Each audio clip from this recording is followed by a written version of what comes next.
এতিয়া আমি পালোঁ ৰখি আছোঁ এতিয়া মানে এইবোৰ জমা দিলোঁ Aadhaar card PAN card bank passbook এইখিনি জমা দিলোঁ মানে হেৰি কাৰণে আৰু ছেক্ৰেটাৰীৰ কাৰণে জমা দিবলগীয়া হয়। তাৰপিছত ছেক্ৰেটাৰী হ'ব হোৱাৰ পিছত কালি পাছ কৰি দিম। তো কালিৰ পৰা মই কামটো জইন কৰিব পাৰিম। তো এতিয়া ৰখিব কৈছোঁ ৰখি লওঁ কি হৈছে কিমান দেৰি চাওঁ আহিব মানুহটো বেছি দেৰি নালাগে হৈ যোৱাৰ পিছত তাৰপিছত আৰু ৰুমলৈ লৈ যাম আৰু কি কৰিম উপায় তাকো কাম চাম নাই ৰুমত গৈ পিনে হৈ থাকিম মোবাইল টিপি থাকিলে হ'ব।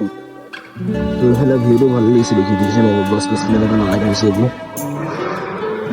সেইফালে ৰাস্তাটো হয় সেইফালে সোমাই যাব লাগে এইফালে গেট আছে।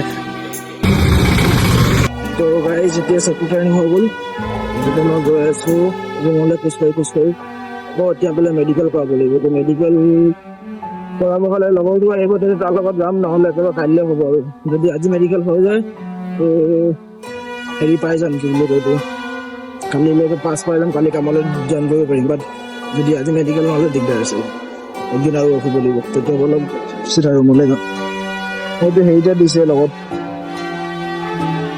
এইফালে ৰুম আছে উঠোটো ফাটি যায় কেলা ভৰি বিষাই যায় দেখিছে নাই কেলা ভৰি চৰি দেখিছে এইফালে তল আছে ইমান তল আকৌ ওপৰলৈ উঠিব বাকী আছে ৰুম আহি পালোঁ এতিয়া আৰু